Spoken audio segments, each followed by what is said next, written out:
Bismillahirrahmanirrahim. Assalamualaikum warahmatullahi wabarakatuh.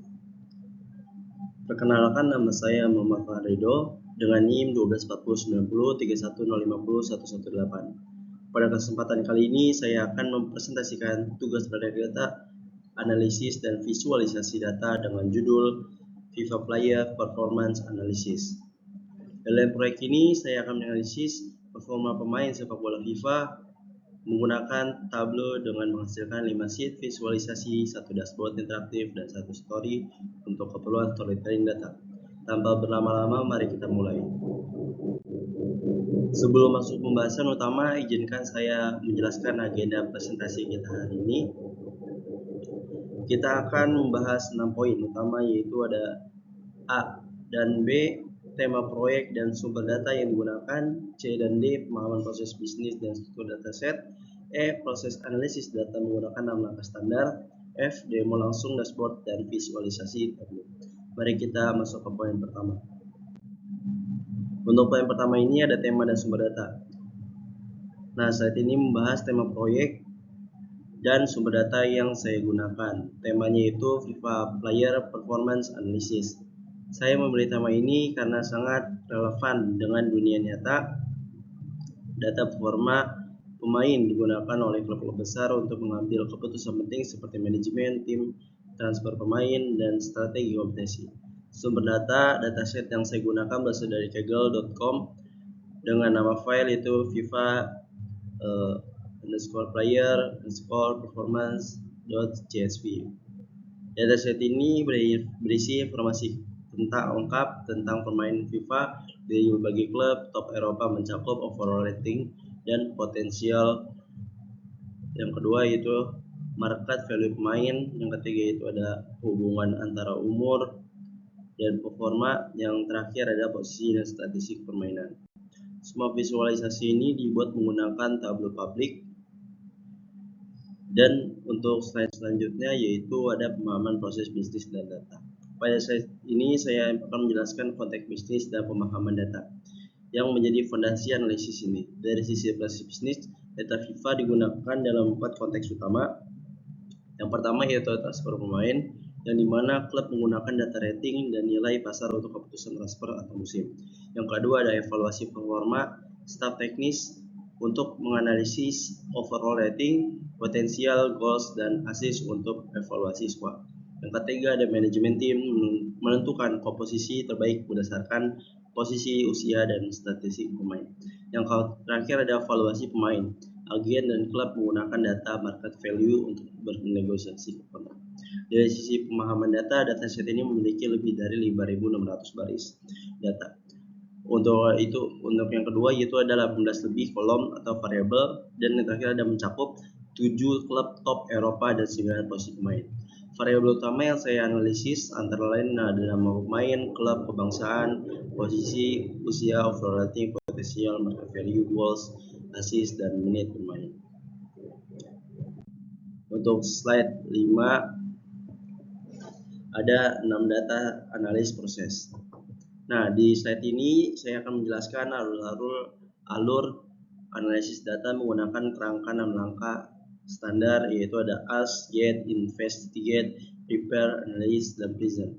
Step pertama ada asking the question. Saya merumuskan pertanyaan bisnis, diantaranya apakah usia mempengaruhi overall rating pemain, siapa pemain dengan nilai pasar tertinggi, bagaimana hubungan antara menit bermain dengan gol yang dicetak. Step yang kedua ada getting the data. Dataset diunduh dari Kaggle dalam format CSV, mencakup 7 klub top Eropa, kemudian diimpor ke Tableau Public. Untuk step ketiga ada investigating the data. Saya mengidentifikasi 18 lebih kolom dan 5.600 baris lebih, memeriksa tipe data serta mendeteksi nilai kosong dan outlier. Untuk step 4 ada preparing the data. Nah, di sini koneksi data dilakukan di Tableau untuk membuat kalkulasi tambahan, mengatur filter, dan memvalidasi relasi antar field. Untuk step kelima ada analyzing the data. Nah, di sini saya membuat 5 sheet visualisasi dari line chart, bar chart, highlight table, hingga heat map untuk menjawab pertanyaan yang sudah dirumuskan. Untuk step terakhir ada presenting the result. Hasil akhirnya adalah satu dashboard interaktif, terintegrasi, dan satu story dengan 5 caption naratif yang bisa saya demo sekarang. Untuk slide selanjutnya ada slide 6, yaitu hubungan umur versus overall rating. Slide pertama ini saya menampilkan hubungan antara usia pemain dan overall rating menggunakan line chart dengan dua measure rata-rata overall rating dan jumlah pemain per usia. Dari visualisasi ini ada beberapa insight menarik. Pertama, ada puncak performa. Overall rating terjadi pada usia 26 hingga 30 tahun. Untuk semua klub top yang sesuai dengan anggapan umum bahwa ini adalah usia emas seseorang pemain. Untuk kedua, ada trend line. Rating cenderung naik dari usia 17 tahun mencapai puncaknya, lalu mulai menurun setelah usia 32.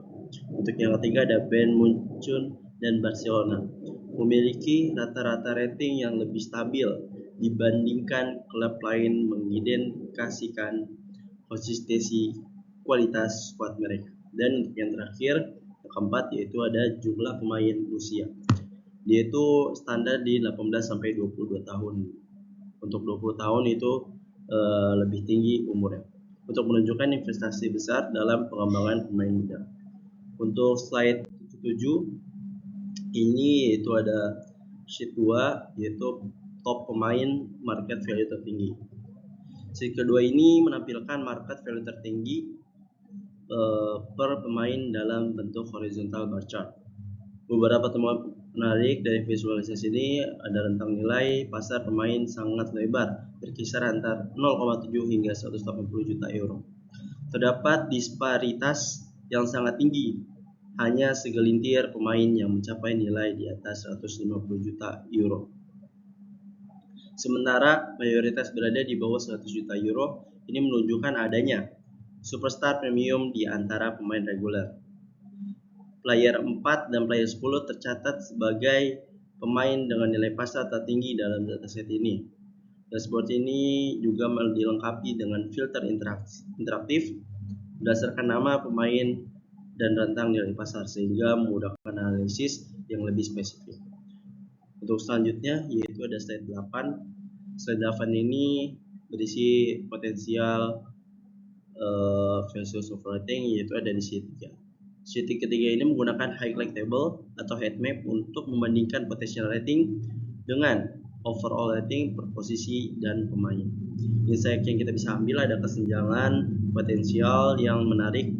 Beberapa pemain posisi ST atau striker memiliki potensial rating yang jauh di atas overall rating mereka saat ini, yang kita sebut sebagai diamond muda, batu berlian yang belum diasah. Untuk posisi yang kedua yaitu ada posisi ST dan RW. Secara umum cenderung memiliki potensial rating yang lebih tinggi untuk menjadikannya target investasi yang strategis. Untuk warnanya yang lebih gelap pada heat map menunjukkan nilai rating yang lebih tinggi, memudahkan kita membandingkan antar pemain posisi secara visual. Saat ini juga mendukung filter per posisi CB, CDM, CM, GK, LB, LW, LB, RW, dan ST. Untuk slide 9 ada minutes, yaitu sheet minutes played versus goal, yaitu pada sheet 4. Nah, sheet 4 ini saya itu memvisualisasikan hubungan antara menit bermain dan jumlah gol yang dicetak. Menggunakan horizontal bar chart, dari visualisasi ini secara umum pemain dengan menit bermain lebih tinggi cenderung mencetak lebih banyak gol, yang secara logis masuk akal karena lebih banyak waktu di lapangan dan memberi lebih banyak peluang. Namun yang menarik adalah adanya outlier efisien. Beberapa pemain berhasil mencetak banyak gol meski dengan menit bermain yang lebih sedikit. Ini mengindikasikan efisiensi dan ketajaman yang tinggi. Filter minutes played di rentang 441 hingga 4.231 menit membantu kita fokus pada pemain aktif. Total 585 tercatat dari 15 pemain yang dianalisis dalam dataset ini. Untuk slide ke-10 yaitu di sheet 5 posisi dengan assist terbanyak. Nah, di sini sheet 5 ini atau yang terakhir sheetnya menampilkan total assist per posisi, yaitu menggunakan vertical bar chart.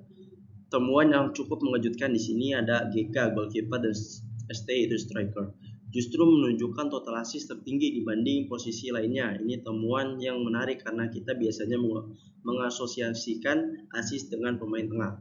Secara keseluruhan distribusi assist relatif merata di semua posisi berkisar antara 3.500 hingga 3.900. Tidak ada dominasi ekstrim dari satu posisi. Di sisi lain RB atau right back tercatat sebagai posisi dengan total assist paling rendah. Semua 9 posisi CB, CDM, CM, GK, LB, LW, RB, RW, dan ST dianalisis sekaligus dalam satu chart ini. Untuk slide 11 ada dashboard interaktif. Nah, kelima slide yang tadi saya jelaskan semuanya terintegrasi dalam satu dashboard interaktif yang bisa kita lihat di sini. Dashboard ini memiliki beberapa fitur unggulan. Yang pertama ada interkoneksi, semua chart saling terhubung, klik satu chart akan memfilter chart lainnya secara otomatis. Ada filter global, yaitu filter yang dipilih untuk berlaku di seluruh chart untuk seluruh sheet sekaligus. Ada multi chart, yaitu ada 5 jenis visualisasi berbeda dalam satu tampilan. Ada responsif, yaitu mendukung tampilan desktop maupun mobile. Ada drill down, yaitu klik elemen pada chart untuk melihat detail para pemain. Untuk terakhir ada tooltip, yaitu hover pada titik dan data untuk menampilkan informasi yang lengkap. Nah, untuk slide 12 yaitu ada bagian story. Nah, slide dashboard saya juga membuat sebuah story di Tableau yang merangkai narasi analisis secara berurutan alur ceritanya, terdiri dari 5 chapter. Yang pertama dimulai dengan pertanyaan apakah usia mempengaruhi overall rating pemain. Yang kedua yaitu kemudian kita melihat siapa pemain dengan nilai pasar tertinggi dalam dataset. Untuk yang ketiga, pemain dengan overall rating tinggi juga memiliki potensial tinggi. Yang keempat ada kita analisis pula hubungan antara menit bermain dan gol yang dicetak. Untuk yang kelima diakhiri dengan menjawab posisi mana yang memberikan assist terbanyak.